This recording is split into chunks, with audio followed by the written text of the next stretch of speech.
Hello guys, welcome to my new vlog. और अभी मैं हूँ हमारे सरसों के खेत में। सरसों के खेत में ये पूरा खेत मेरा ही है। ये हमारा ही है। ये पूरा खेत है। यहाँ पे जो आपके वो पीछे जो ग्रीन ग्रीन दिखाई दे रहा है वो है केले का बागान, वो भी हम लोग का है। और यहाँ पे जो सरसों है, इधर जो सरसों है, आप शायद आप लोगों ने कभी आप लोग में से कितने लोगों ने देखा भी होगा सरसों की खेती किस तरह से होती है, और कई लोगों ने नहीं देखा होगा। तो आज मैं आपको सरसों की खेती के बारे में कुछ बारीकियां बताऊंगा। जैसे सरसों की खेती में ज़्यादा पानी की आवश्यकता नहीं होती है। जैसे बीज बुआई, आप जस्ट खेतों में बीजों को डाल देना पड़ता है नॉर्मल तरीके से, ऊपर से। और उसके बाद जो भी हम यूरियाज और पोटेशियम, जो भी है विटामिन्स और कीटनाशक वगैरह बाद में समय के साथ में स्टेज होता है। उस स्टेज में जैसे जैसे वो बीज में से बीज अंकुरित होते हैं और सरसों के पौधे उग जाते हैं, उस तरीके से उस समय के साथ हम लोग अलग अलग जो भी विटामिन्स है या फिर जो भी कीटनाशक है, यूरिया, डीएपी, ये सब जो ऑर्गेनिक और जो आर्टिफिशियल फर्टिलाइज़र्स होते हैं वो डालते हैं।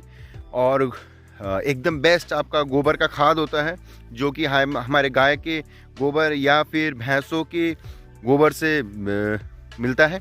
वो एकदम ही बेस्ट होता है। अभी फ़िलहाल जैसे मैं आपको दिखा रहा हूँ, यहाँ पे आप देख सकते हैं, ये है सरसों की बाली। यहाँ पे बाली लगी हुई है, ये सारे सरसों की बाली हैं। और इसमें से मैं आपको कुछ तोड़ के दिखा रहा हूँ। देखिए, जैसे ये एक बाली है। अब अभी आपको शायद अच्छे से दिख नहीं रही होगी। देखिए, ये दाना है, ये जो येलो है, मैं आपको दिखा रहा हूँ, रुकिए। यहाँ पे कुछ शायद अच्छे से दिखाई नहीं दे रहा है। मैं आपको दिखाता हूँ।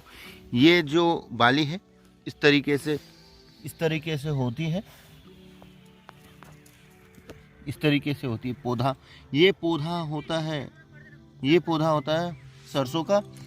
पहले इसमें फूल लगते हैं, फिर बाद में ये जो सरसों है उसमें बदल जाती है। बाद में उसमें से गुठलियाँ, जिसको हम सरसों के तेल में यूज़ करते हैं, वो निकलता है। उसी को हम लोग प्रोसेसिंग करके सरसों का तेल निकालते हैं।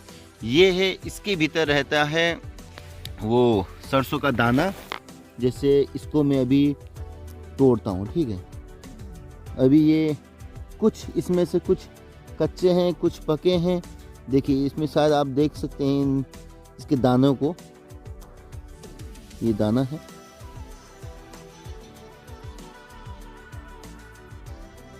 सरसों के दाने को इस प्रकार से मैंने हाथों में लिया है। ये कुछ दाने हैं यहाँ पे, जिसे ये आप देख रहे होंगे। कुछ दाने, इसमें कुछ ही दाने हैं। इसमें कुछ ही दाने हैं। जो भी हो, इसी तरीके से सरसों की खेती की जाती है और हम करते आ रहे हैं। अभी फ़िलहाल ये सरसों है, सरसों को हम प्रोसेसिंग करेंगे। सरसों की कटाई के बाद हम लोग उसको थ्रेसिंग करेंगे। थ्रेसिंग मतलब उसकी सफाई होती है। फिर सफाई के बाद हम सिर्फ बीजों को, जो सरसों होता है, एक्चुअल में जो सरसों होता है, उसको ही रखते हैं। और उसके जो भी ये डंठल रह जाते हैं, उस डंठल को हम जला देते हैं। वो एज अ फर्टिलाइज़र बाद में इसी मैन्योर कहें, आप मैन्योर कह सकते हैं, फर्टिलाइज़र कह सकते, इसी खेत में हम छोड़ देते हैं जगह जगह। वो बाद में एज अ फर्टिलाइज़र काम करता है। तो खास ज़्यादा बड़ा प्रोसेस नहीं है। ऑलमोस्ट इसमें समय लगता है ढाई महीने के आसपास। 2.5 महीने के आसपास में आपका सरसों रेडी हो जाता है और थ्रेसिंग करने के लिए रेडी हो जाता है। मतलब आप जब से आप बीज की बुआई करते हैं तब से लेके 2.5 महीने के तकरीबन आसपास में ये रेडी हो जाता है प्रोसेसिंग के लिए। और तकरीबन आपको एक एकड़ में आपको प्रोसेसिंग करने के लिए ऑलमोस्ट 2 किलो के आसपास सरसों की आवश्यकता होती होगी। उसी तरीके से हम लोग अभी देखते हैं, जैसे यहाँ पे कट्ठा सिस्टम चलता है। जैसे यहाँ पे मेरे खेत में है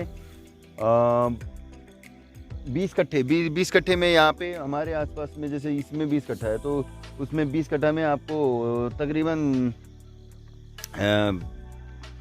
5 या 6 किलो से हो जाता है।